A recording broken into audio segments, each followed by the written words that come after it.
Today, I'm going to take you through 3 disturbing campfire stories in the Walking Dead universe. This will be a collection of stories told by characters throughout the franchise that I found to be extremely disturbing. I just wanted to mention, a lot of these stories don't have a ton of visuals to go along with them, so I may use some stock photos along the way to help convey it a little better. If you're enjoying this type of content, be sure to hit that like button, and let me know down in the comments which story you found to be the most unsettling.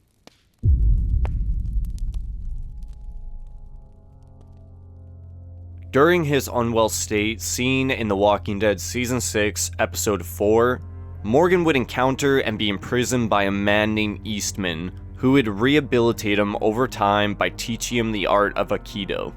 After growing closer, Morgan would ask him why he had a cell in his home.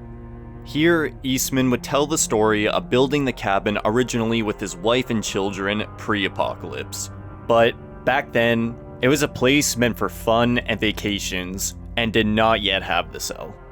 Eastman was a forensic psychiatrist responsible for psychologically evaluating convicts in the prison system, one of which being Crighton Dallas Wilton.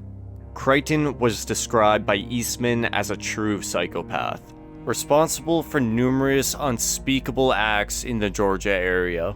What made him particularly dangerous was his insincere charm, painting himself as a model inmate. Over the next 10 years, he was able to convince the right authorities he was reforming into a solid citizen, and was soon up for parole.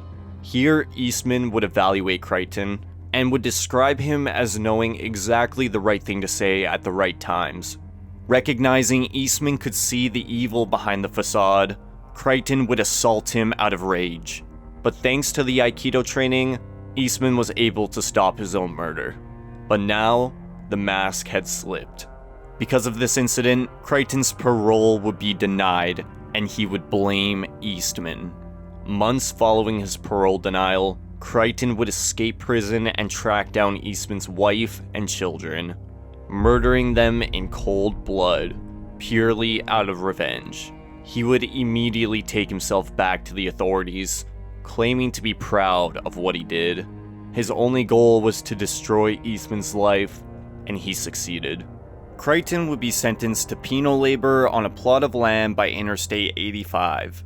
Where a grief-stricken Eastman would spend the next few weeks constructing a holding cell in his cabin, before locating Crichton's designated work area, kidnapping him in broad daylight, where he would lock him up to starve to death over the next 47 days.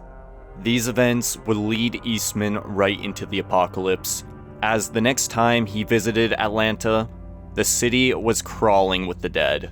This story shows us the evil of man even before the world fell. It's unclear if Crichton turned or not, but we do know Eastman felt some sort of remorse for taking a life despite his crimes, as he would bury his body and mark his grave, electing to live by an all life is precious philosophy from now on. But this was an act Eastman would carry with him for the rest of his days. Who knows what watching someone starve to death would do to your psyche.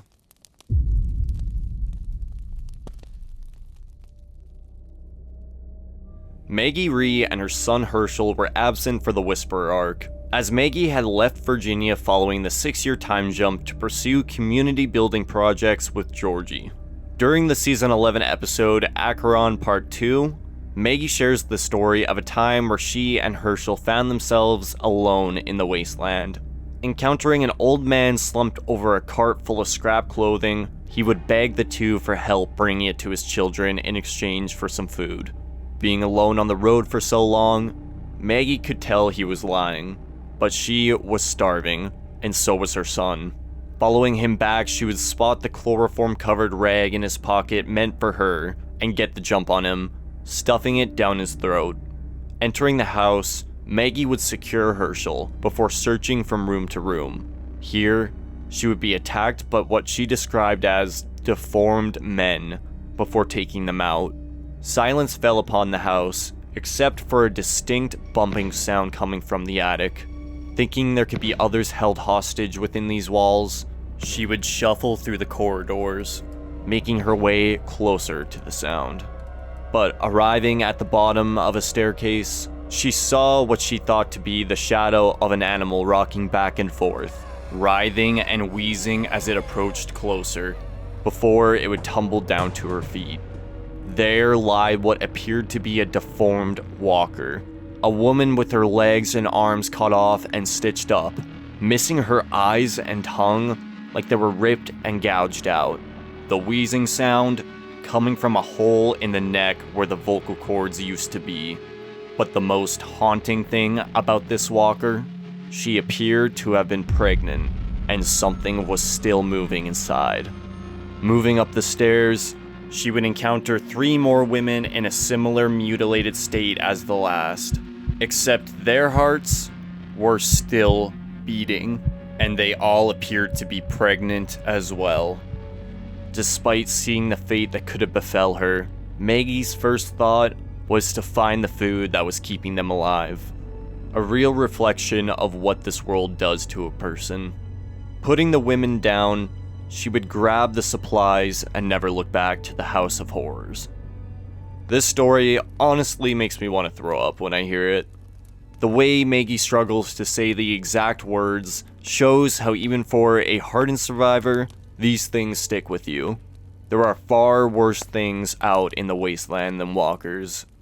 This final story is going to be a little shorter than the others, but I think it really captures the fear of the first couple days after the outbreak.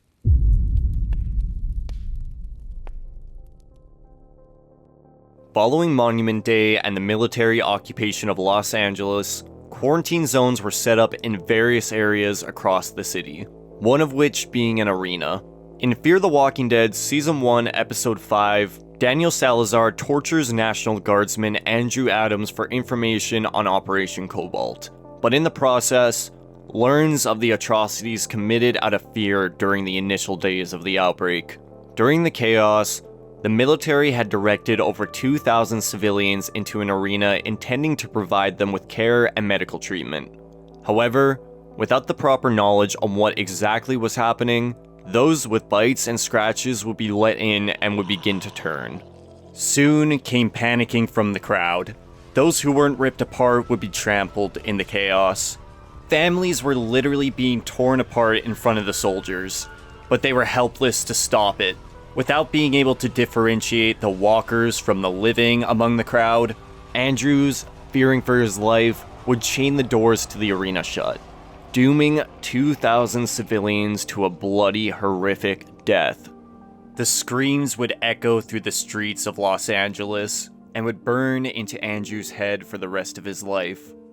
But in a sick, twisted way, the civilians would get their revenge as Daniel Salazar would lead the Horde on an attack against the military hospital in the season finale. This story shows us the true scale of confusion in the early days, and how the actions of a few can cost the lives of many. These have been only 3 disturbing campfire stories from the Walking Dead universe, and I'm sure there are many more out there, so let me know if you guys would like to see a follow-up to this video. I think this is a great way to include some of the smaller stories that don't really warrant a video in themselves, or hold much of a mystery. So please, in the comments below, let me know your suggestions. Really quick before I go, I wanted to mention the All Out War Explained video is in the process of being made, so it will be coming soon. Don't think I forgot, it's coming, I promise. But that's gonna do it for me today, folks. Thanks for watching.